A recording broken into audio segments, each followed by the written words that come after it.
Friedrich Nietzsche. Más allá del bien y del mal.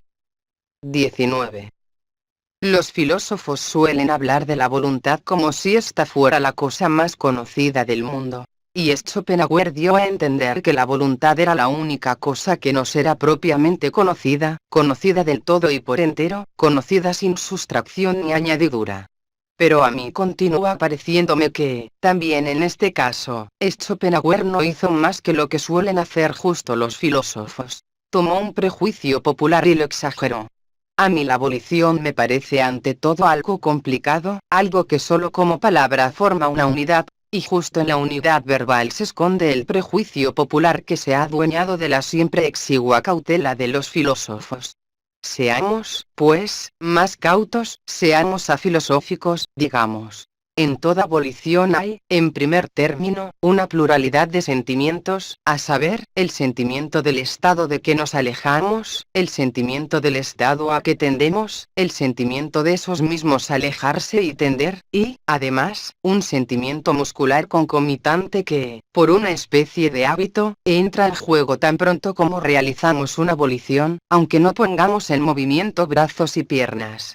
Y así como hemos de admitir que el sentir, y desde luego un sentir múltiple, es un ingrediente de la voluntad, así debemos admitir también, en segundo término, el pensar.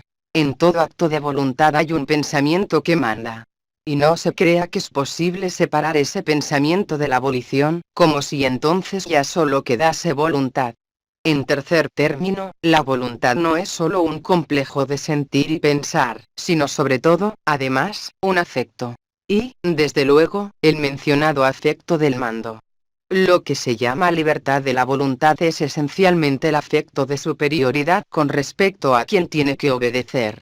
Yo soy libre, él tiene que obedecer, en toda voluntad se esconde esa consciencia, y asimismo aquella tensión de la atención, aquella mirada derecha que se fija exclusivamente en una sola cosa, aquella valoración incondicional ahora se necesita esto y no otra cosa, aquella interna certidumbre de que se nos obedecerá, y todo lo demás que forma parte del estado propio del que manda. Un hombre que realiza una abolición, es alguien que da una orden a algo que hay en él, lo cual obedece, o él cree que obedece. Pero obsérvese ahora lo más asombroso en la voluntad, esa cosa tan compleja para designar la cual no tiene el pueblo más que una sola palabra.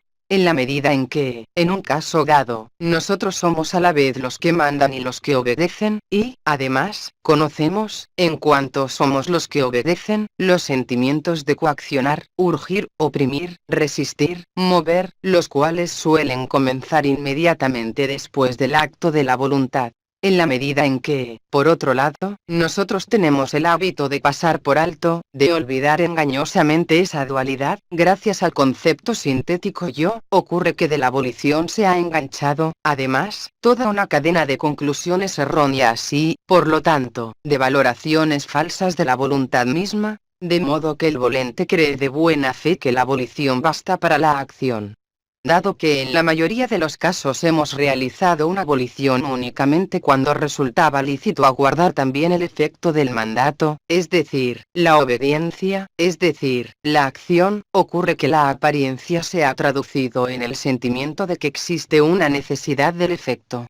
En suma, el volente cree, con un elevado grado de seguridad, que voluntad y acción son de algún modo una sola cosa, atribuye el buen resultado, la ejecución de la abolición, a la voluntad misma, y con ello disfruta de un aumento de aquel sentimiento de poder que todo buen resultado lleva consigo.